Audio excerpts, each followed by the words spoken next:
Chers frères, chères sœurs, je vous souhaite la bienvenue sur notre cours biblique. Nous allons poursuivre nos études, nous allons poursuivre notre parcours à l'intérieur de ce cours Ce que dit la Bible. Alors nous sommes toujours dans notre deuxième grande leçon qui s'intitule Le contenu général de la Bible. J'avais fait une première partie, je vous invite à la visionner si ce n'est pas le cas, sur les divisions littéraire de la Bible, qui était un peu scolaire, structuré. Là, je vais aborder d'une certaine façon le même sujet, mais sous un angle plus historique, et je pense que c'est un cours d'une importance capitale pour que vous puissiez vous repérer, certes dans la Bible, mais également pouvoir relier ces livres bibliques au plan général de Dieu pour le salut de l'homme. Alors, on va parler de trois grandes ères, l'ère patriarcale, l'ère mosaïque et l'ère chrétienne. Et je pourrais vous les définir de trois façons assez simples mais tout à fait exactes, à savoir la famille, le peuple et le monde entier. Bien sûr, c'est une simplification, nous y reviendrons un petit peu. Mais c'est très parlant, vous le verrez. Alors j'aimerais qu'on commence presque paradoxalement dans le Nouveau Testament avec le 7e chapitre du livre des Actes. Je vais vous demander, en accompagnement de cette leçon, de lire avec beaucoup d'attention le 7e chapitre du livre des Actes des Apôtres. Alors, vous le savez, un petit rappel, le livre des Actes des Apôtres, c'est le livre écrit par Luc et qui nous raconte les premiers temps de l'Église. Véritablement l'histoire de la première Église, juste après l'ascension du Christ, et comment les apôtres et les différents ministres de l'Église se sont organisés dans ces premières années. Au chapitre 7, un personnage nommé Étienne est accusé par le souverain sacrificateur et va défendre le plan général de Dieu en faisant, on peut dire, une synthèse, un résumé, extrêmement intéressant évidemment à lire aujourd'hui, et qui commence par les premiers versets, mais je vais vous inviter de votre côté à lire l'intégralité du chapitre 7. Le souverain sacrificateur dit « Les choses sont-elles ainsi ?» Étienne répondit « Homme, frère et père, écoutez. Le Dieu de gloire apparut à notre père Abraham lorsqu'il était en Mésopotamie, avant qu'il s'établît à Charan, et il lui dit « Quitte ton pays et ta famille, va dans le pays que je te montrerai. » Voici comment commence pour Étienne l'histoire de Dieu et des hommes. Alors, nous allons dire un mot de ce qui s'est passé avant et que certains pourraient appeler la période adamique, c'est-à-dire d'Adam et de ses descendants. Nous n'allons pas l'inclure dans notre cours aujourd'hui, mais avant Abraham, il y a effectivement une époque qu'on pourrait appeler pré-adamique, où vous retrouverez notamment, évidemment, l'histoire d'Adam et Ève de la création du monde, l'histoire de la tour de Babel, l'histoire de Noé, avant que nous arrivions au contenu de notre première ère, c'est l'ère patriarcale. Alors, l'ère patriarcale, c'est une révélation de Dieu à un homme. C'est comme ça qu'elle commence. Et nous allons aller dans la Genèse au chapitre 12, donc encore une fois, pour rappel, le premier livre de la Bible, mais je pense que si vous suivez notre cours, c'est maintenant totalement intégré. Et je vais vous lire les premiers versets du chapitre 12, et c'est l'apparition de ce personnage qu'est Abraham. Alors vous ne serez pas surpris, on l'appelle au départ Abram, c'est pas l'objet ici de mon étude, et son nom va évoluer en Abraham après. Mais c'est exactement la même personne. Je lis donc la parole de Dieu au chapitre 12 de la Genèse, sur les 7 premiers versets. L'Éternel dit à Abraham, « Va-t'en de ton pays, de ta patrie et de la maison de ton père, dans le pays que je te montrerai. Je ferai de toi une grande nation, et je te bénirai. Je rendrai ton nom grand, et tu seras une source de bénédiction. Je bénirai ceux qui te béniront, et je maudirai ceux qui te maudiront. Et toutes les familles de la terre seront bénies en toi. » Abraham partit comme l'Éternel le lui avait dit, et Lot partit avec lui. Abraham était âgé de 75 ans lorsqu'il sortit de Charan. Abraham prit Sarai, sa femme, et Lot, fils de son frère, avec tous les biens qu'ils possédaient et les serviteurs qu'ils avaient acquis à Charan. Ils partirent pour aller dans le pays de Canaan, et ils arrivèrent au pays de Canaan. Abraham parcourut le pays jusqu'au lieu nommé Sichem, jusqu'aux chênes de Morée. Les Cananéens étaient alors dans le pays. L'Éternel apparut à Abraham, et dit, « Je donnerai ce pays à ta postérité. » Et Abraham bâtit là un autel à l'Éternel, qui lui était apparu. Amen. Alors voyez ce texte capital, fondamental, ces quelques versets, c'est vraiment une alliance entre Dieu et un homme. Alors évidemment, vous l'avez vu déjà, un certain nombre de membres de la famille sont cités. Il y a la femme d'Abraham, Sarai, et il y a Lot, son neveu. Il part avec Sarai et Lot, naturellement également les serviteurs d'Abraham, de Lot. Vous imaginez que c'est quand même une famille avec des personnes différentes, bien évidemment, qui les accompagnent. Une sorte de clan, on pourrait dire. Alors vous avez ces 3 promesses qui sont très importantes à comprendre et à connaître, bien évidemment. Ses descendants seront une grande nation. Les descendants d'Abraham seront une grande nation. Ils recevraient le pays en héritage. Et toutes les nations de la terre seraient bénies en eux. Voici la triple promesse que Dieu fait à Abraham. Je ferai de toi une grande nation. Je te bénirai, je rendrai ton nom grand, tu seras une source de bénédiction.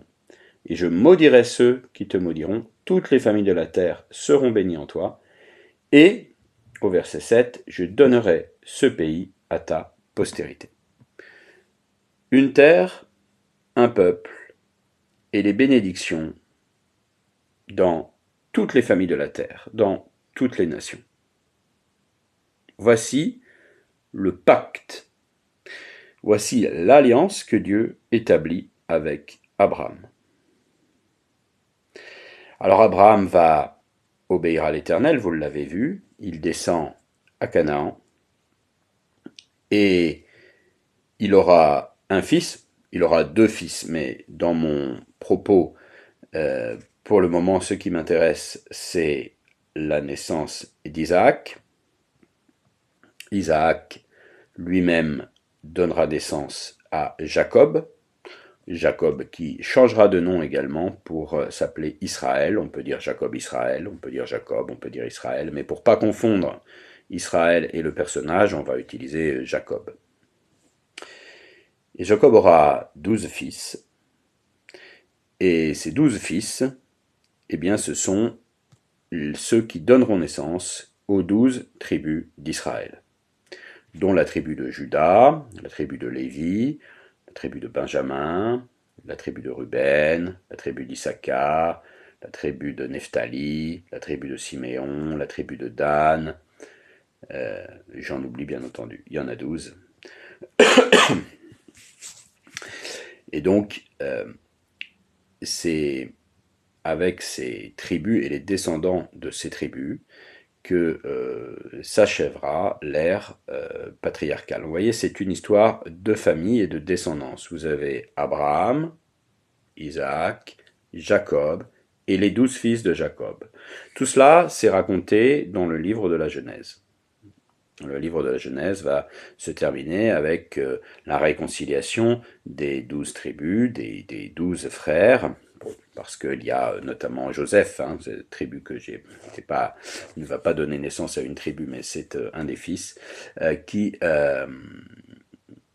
aura des pérégrinations, qui partira en Égypte, sera vendu par ses frères, puis il y aura une réconciliation à l'occasion d'une grande famine. Tout cela, c'est dans le livre de la Genèse, mais ce n'est pas mon propos ici. Mon propos ici, c'est de diviser la Bible en grandes parties.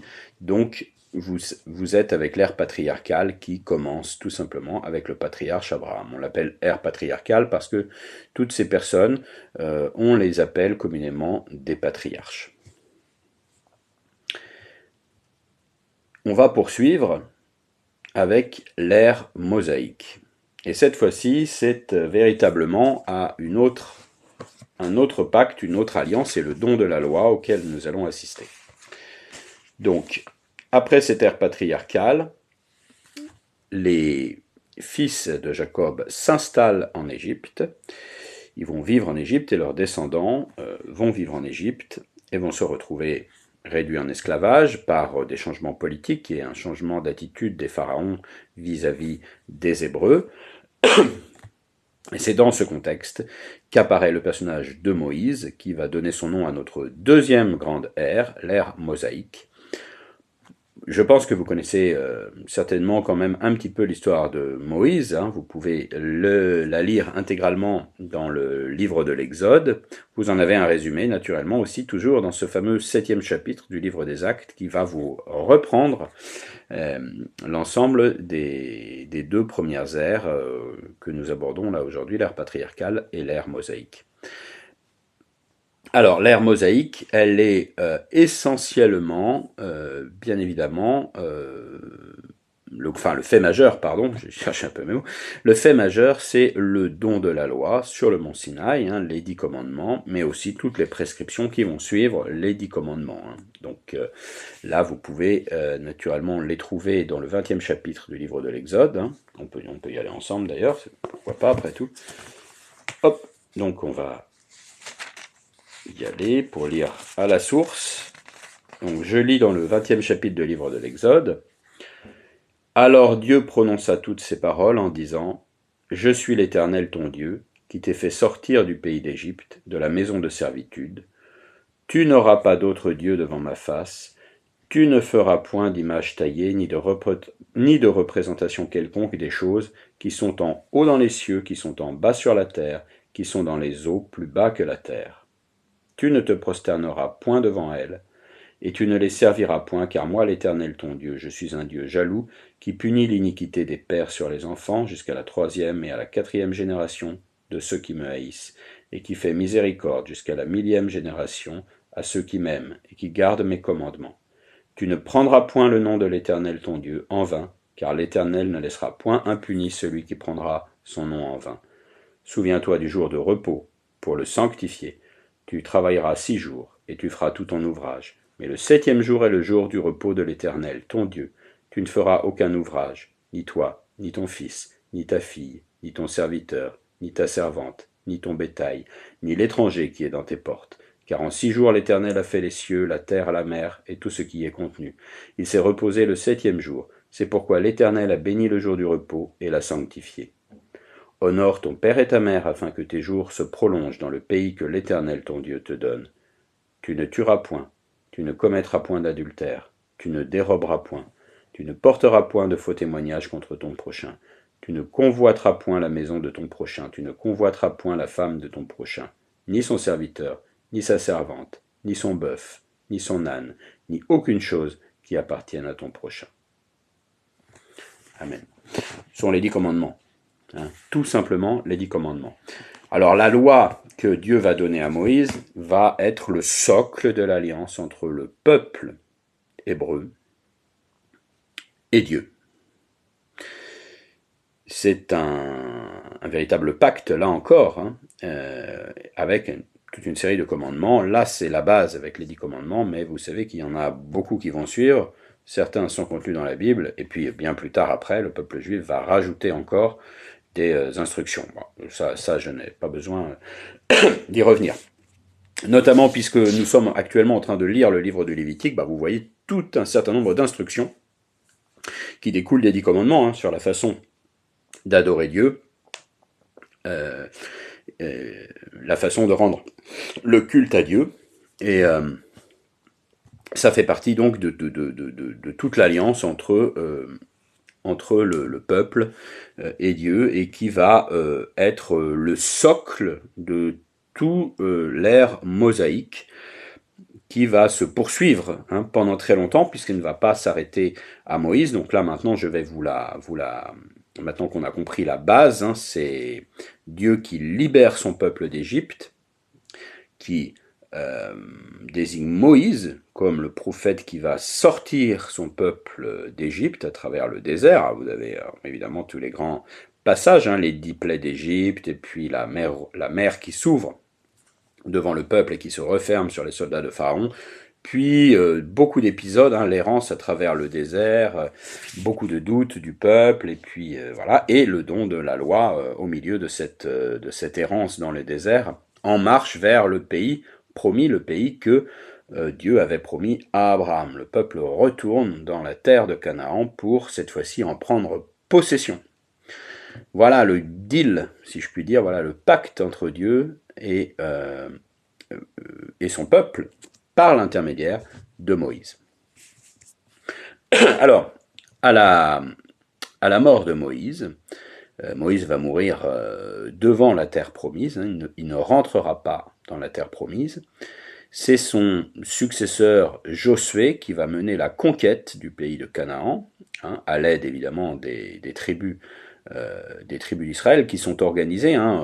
Les livres des Nombres notamment nous montrent comment les tribus sont organisées, avec chacun sa fonction. Même quand le peuple marche, ils ont chacun leur fonction, leur ordre de marche. C'est très détaillé dans les Écritures. Donc Josué va prendre le commandement des opérations, va conquérir, notamment pour parler encore d'exemples qui vous permettent de vous repérer. Vous avez la conquête évidemment de la ville de Jéricho, avec les murailles de Jéricho qui tombent, et le peuple va prendre possession du pays, bien que assez imparfaitement par rapport au projet que Dieu avait, mais l'idée est là. Enfin la promesse à Abraham est retenue, et le pays de Canaan va être la propriété du peuple hébreu. Pardon, excusez-moi. Alors ensuite va succéder dans cette histoire à Josué, va succéder un certain nombre de juges. Alors tout ça, ça correspond bien sûr au livre de Josué, puis au livre des juges. Nous sommes toujours dans l'ère mosaïque, la loi est toujours la base de l'alliance entre le peuple et Dieu. C'est ça l'ère mosaïque, ce qu'on appelle l'ère mosaïque.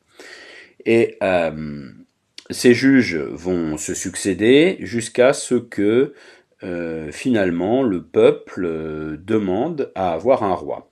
Et là nous allons rentrer dans la royauté avec le premier roi, Saül. Saül qui est désigné dans la petite tribu de Benjamin. Le dernier juge, à la fois prophète, à savoir Samuel, va donc l'introniser comme roi d'Israël. Et ensuite, c'est dans la tribu de Juda, suite à un mauvais comportement du roi Saül, je vous laisse lire cela dans les livres de Samuel et les livres des rois, et je vais résumer ça par un mauvais comportement,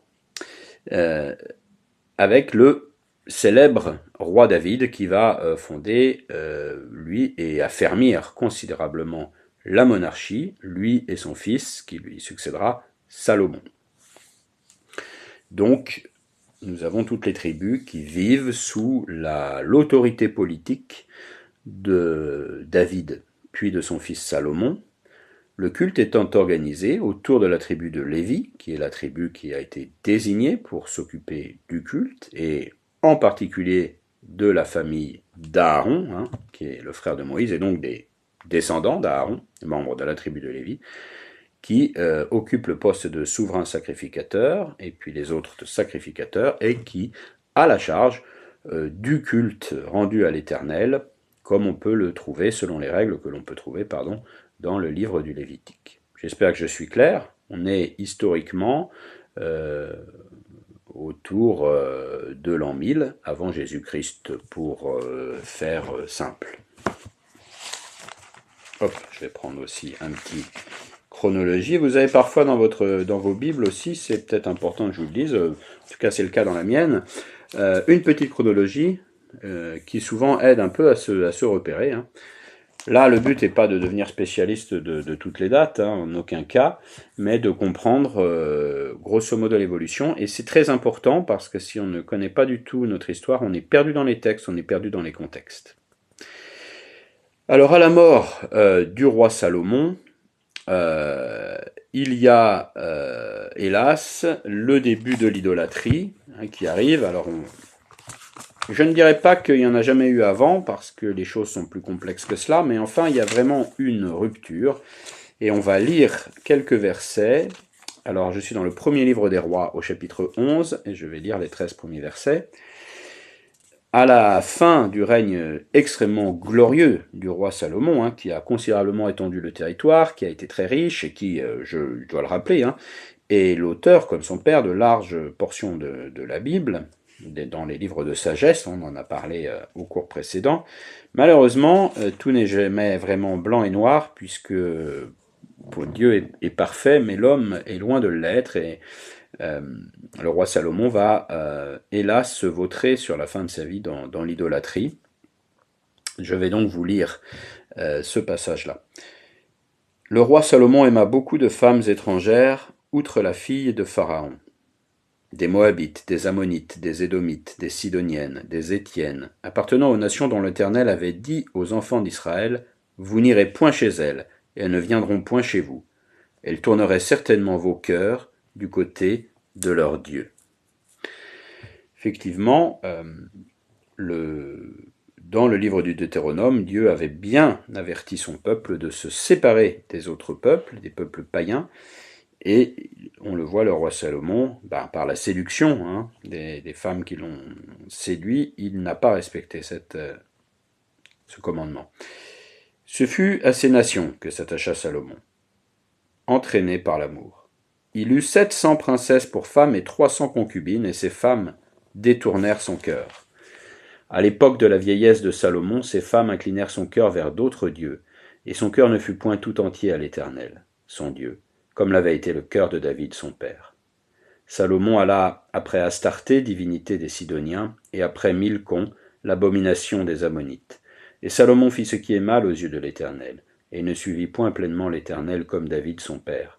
Alors Salomon bâtit sur la montagne qui est en face de Jérusalem un haut lieu pour Kémosh, l'abomination de Moab, et pour Moloch, l'abomination des fils d'Ammon. Et il fit ainsi pour toutes ces femmes étrangères qui offraient des parfums et des sacrifices à leur Dieu. L'Éternel fut irrité contre Salomon parce qu'il avait détourné son cœur de l'Éternel, le Dieu d'Israël, qui lui était apparu 2 fois. Il lui avait à cet égard défendu d'aller après d'autres dieux.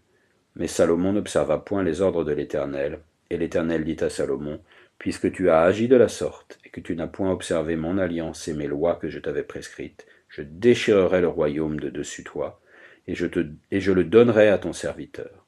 Seulement je ne le ferai point pendant ta vie, à cause de David, ton père. C'est de la main de ton fils que je l'arracherai. Je n'arracherai cependant pas tout le royaume.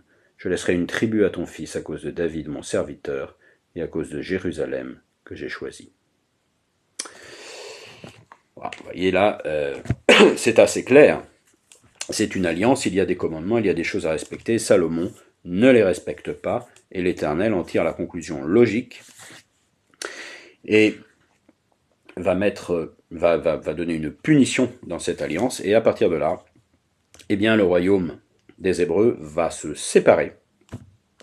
10 tribus vont créer ce qu'on appelle le royaume du Nord, qu'on appelle aussi royaume d'Israël, et 2 tribus vont créer, autour de la tribu de Juda, vont conserver Jérusalem et la partie sud du royaume, ce qu'on va appeler le royaume de Juda. Donc un royaume au sud, un royaume au nord. Si vous avez une Bible avec de bonnes cartes, vous pouvez observer ces 2 royaumes, alors qu'ils auront une vie tumultueuse. Hein. Les premiers rois sont Roboam pour le sud et Jéroboam pour le nord, et puis bien sûr ils auront des successeurs.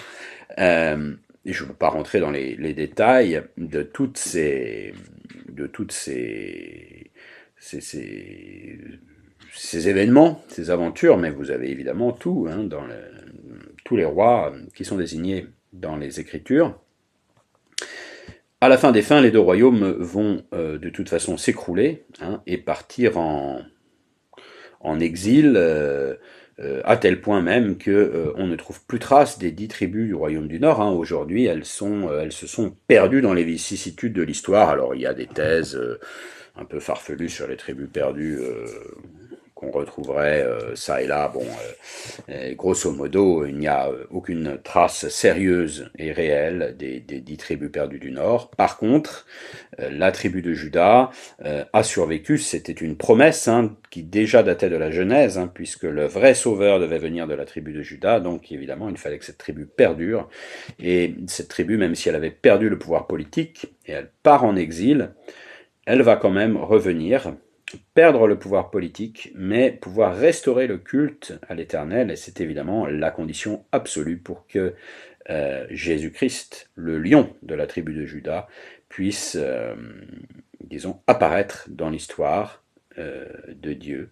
Et c'est bien évidemment le début, et on en vient donc à notre troisième ère, l'ère chrétienne, qui va commencer très précisément à la mort de Jésus-Christ.